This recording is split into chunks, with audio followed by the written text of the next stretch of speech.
Don't you get fed up with news stories featuring yet another round of reviews by journalists who give every average game a score of at least 85-90 on Metacritic? Seriously, it feels like every single game is being held as a masterpiece of the gaming industry and a must-play for everyone. But if you look at the opinions of the players for whom all these masterpieces are supposedly made, you'll find either mediocre ratings or outright dissatisfaction. I certainly don't mean to say that game journalists are stupid and don't understand a thing about games, but something tells me that something else is entirely driving these ratings, and that's what I want to discuss with you. Let's take an example to back up what I'm saying. A very recent one, for instance, mixtape. I know everyone has already had them saying this, but let's look at it from a different angle. So I open the Metacritic website, search for mixtape, and let's take a look at what players and critics have to say. Critics give the game a score of 87, so the average critic rates the game at 8 or even 9 points. Meanwhile, players give the game a score of 6.3. I think you get the difference. But here's the phenomenon of mixtape. The game caused such a stir not just because, like other mediocre games, it was overrated, but for a number of other reasons. First, it's probably that in their reviews and final ratings, journalists took this story very personally. Of course, since the game is full of triggers that evoke feelings of nostalgia, including the tracks, the era in which the events take place, the booze, trashy teenagers, and so on. It seems the journalists projected themselves so strongly while playing the game and got so carried away by their fantasies and memories that they forgot the game should be evaluated objectively and independently of any emotional connection to it. The second thing that sparked a storm of debate is that it's not really a game. I mean, technically there's some interactivity, pouring soda into a glass or moving the character left and right during certain scenes, but that's about it. There were even examples where you don't even have to play the game. It plays itself, just sit there and watch the movie. And I get what a truly interactive movie is, like Detroit Become Human, where you have choices and decisions that affect the plot, the characters and the endings. But there isn't even that here. And I'm definitely not bashing the game or accusing it of every mortal sin in the world. The game is just okay. It's average, a 5 or 6 out of 10 at best. I didn't find an interesting plot in the game, nor engaging gameplay. That's the whole story. But what's surprising is how journalists rated the game. Here's the very first review. 100 out of 100. Wow! The review was by IGN. Who else has IGN given a 100 out of 100 to? And now look at the pedestal they've put mixtape on. Right up there with games like GTA 5, The Last of Us, RDR2, I don't even know, Elden Ring also got 100 out of 100.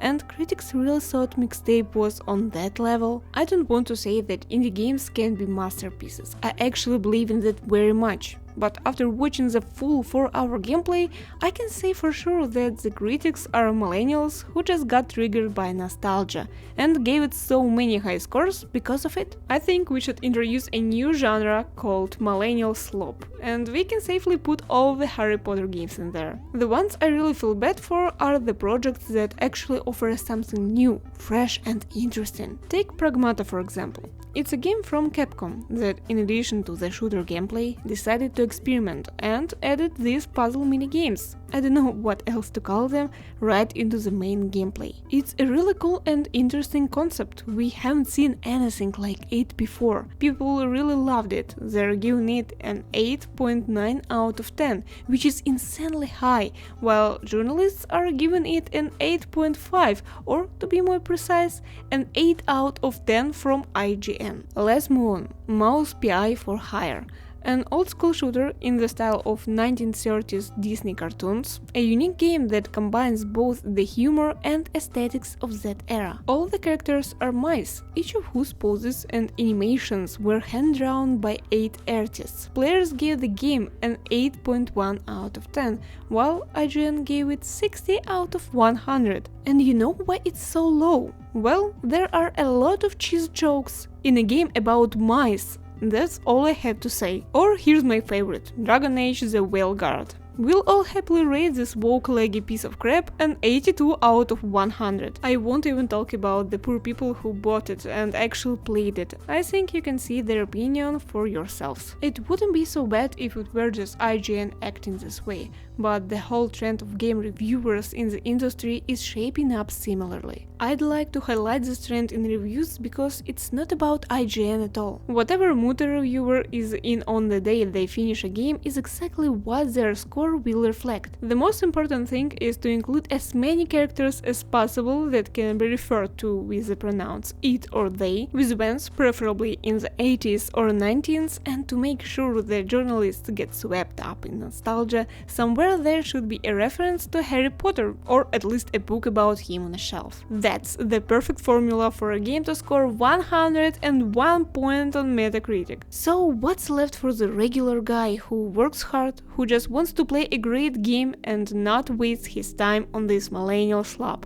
I think the best thing to do would be to divide all these critics' ratings by 555, give them the finger, and head over to YouTube. Nowadays, it's easier to find a blogger or YouTuber, whichever you prefer, who shares your tastes, and then, based on the review, decide whether to buy a particular game. The only context in which I've been hearing critics rate it lately is in a sarcastic tone. I mean, seriously, who actually takes their opinions seriously these days and really bases their purchases on their ratings? I get that there used to be journalists because there was no internet and magazines were popular. You would buy them at a newsstand to learn about new games, since there was nowhere else to read reviews or get information. But now I honestly don't really understand why they're needed. In my eyes, they have no credibility after everything they've put out. The only people who really need their opinions are game publishers and developers, since it directly affects sales.